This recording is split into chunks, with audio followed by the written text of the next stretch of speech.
Hey Thrivers, welcome back. So today I want to talk about how to stop reacting the right way, to narcissists. And the truth is that narcissists love to get you to react, and they will poke and poke and poke and try to get you to react on purpose. Because when you react, they look at your behavior and suddenly you become the problem. I can't tell you how many times I have seen this happen where a narcissist will do something that is outrageously toxic. They will act in a way that is so rude or so wrong. Let's just leave it at that. Okay. And then because somebody else reacted in a way, maybe had an emotional outburst or said or did something that maybe they shouldn't have, but it was in response to the bad abusive treatment that they were getting. And suddenly everything becomes about how that person reacted. And what they actually did, that was really the cause of everything, is swept under the rug. Okay. That is something so common with people that are high on the scale of NPD. And so I get a lot of people that ask me, Michele, how do I stop reacting? Right? Because now you wind up getting stuck in what's known as reactive abuse, where you start acting in a way that isn't healthy. And it's not really that it's a part of your personality, but narcissists know how to treat you in such a way that it pushes you outside the bounds of who you really are. And if you start reacting a lot and acting in a way where you're losing control on a regular basis, it actually starts transforming your personality. Okay, so I get people that say, Michele, I got stuck in reactive abuse. I want to stop. How do I stop? Do I pretend that they don't bother me? Do I fake it until I make it, kind of a thing? And I want to just start out by saying that that would be the wrong way to work through the problem.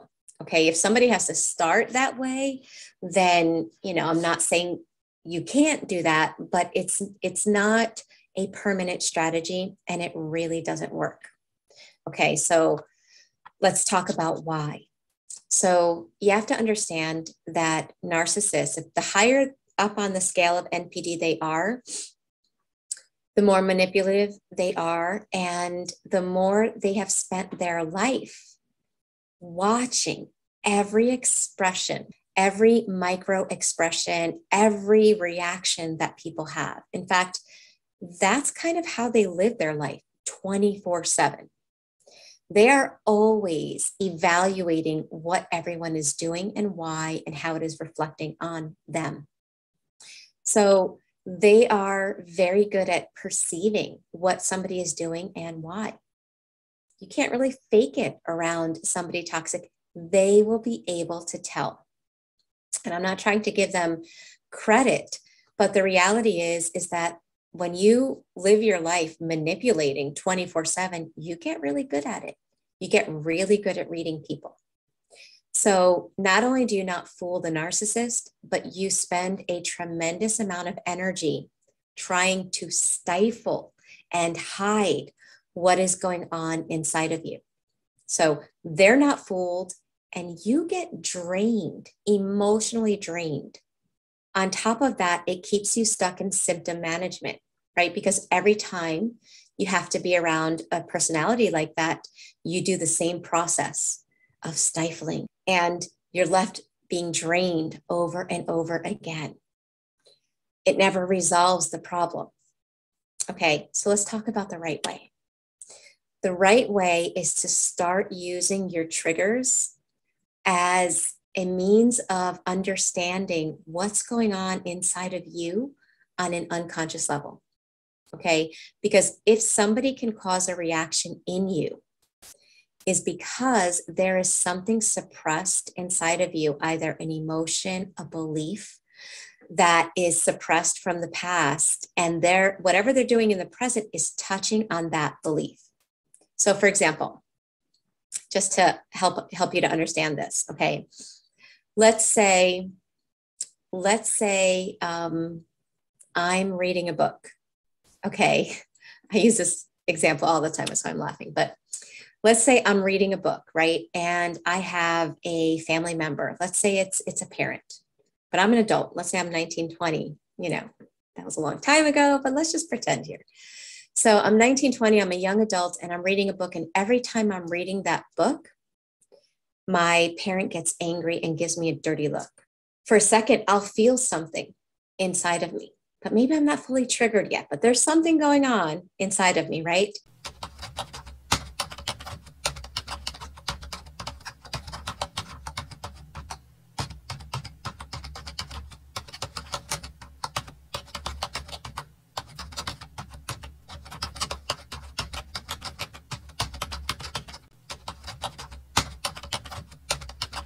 So if I've been in that environment for a long time and, the narcissist is bored one day and they need somebody else to react and be upset or stressed or feeling shame, because then if they see somebody else feeling it, they feel better. They see me reading a book and they start out with the look, didn't get a reaction. Now they intensify it with an insult or false accusation. Now, if they still don't get a reaction, then they'll just intensify it in another way. What they're basically doing is trying to force a reaction out of me. If I react, it's because, if I were to really peel it back, it's because it's touching on a belief inside of me. And those beliefs can be really unconscious and hard to find. So again, just using this at myself as an example, if I wanted to use my trigger as a means of understanding what's going on inside of me, I would have to ask myself, well, when they accuse me of being lazy, when they accuse me of not doing enough, that means what? What do I make that mean about me? Okay, because if I didn't have a belief that was getting touched on, their accusation would still come because I can't control them. They would still call me those names and I would look at them and be like, that's really messed up. They don't see anything, but oh, well, I know who I am. And it wouldn't cause a trigger.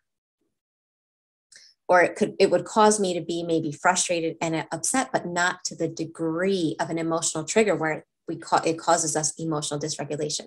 And it causes us to act in a way that we don't want to act. Okay, so if I were to say that and ask myself, well, what does that make it mean? Sometimes we're surprised at what our nervous system is making their actions mean. So if I were to peel that back and say, okay, well, when they accuse me of that, that means I am unworthy or unlovable, or I am rejected, or I am bad. Once we know the belief, and let me tell you, when I worked through my own triggers, I was amazed at how wrong the story was in my nervous system. Because somebody acted like that, that means I'm bad? Wait a second, what's going on? Well, what's going on is that those are the stories in your nervous system that were created probably in childhood or through the long-term abuse that you don't even realize were being created. And we can't stop being triggered by the narcissist until we recognize and upgrade the belief that their behavior is touching on. I hope that makes sense. Okay, so what I would encourage you to do after this video, if you have people in your life that are always trying to trigger you and they never stop until like they're poking and poking and poking, I would write down what the triggers are. Okay, when they say this or this expression or when this happens, like bring it into your conscious awareness and then peel it back. Ask yourself, well, when they say this, what do I make that mean about me? And don't stop peeling it back until you get to an I am statement.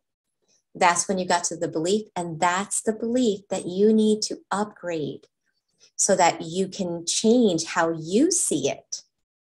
And when you do that, let me tell you, the narcissist can do, say, or think anything. They can fling anything at you. And you might feel it because you're human. You might feel it a little bit, but it will not trigger you the way it did before. So I wanted to give that to you guys. I hope it helps. Let me know if you put this into practice, what your experiences are in the comment section below.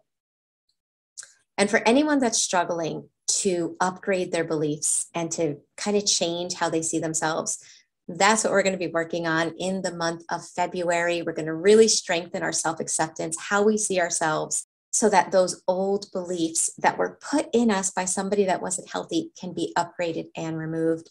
The School of Transformation will open for 5 days. Enrollment will open for 5 days, I should say, from February 1st to February 5th. I will leave the link. Actually, the link is unavailable right now, so you'll have to watch my videos. And the first week in February, the link will be up. Feel free to join us. It's a beautiful international community of people that are working through complex PTSD and narcissistic abuse recovery together on Zoom. So watch during the first week of February.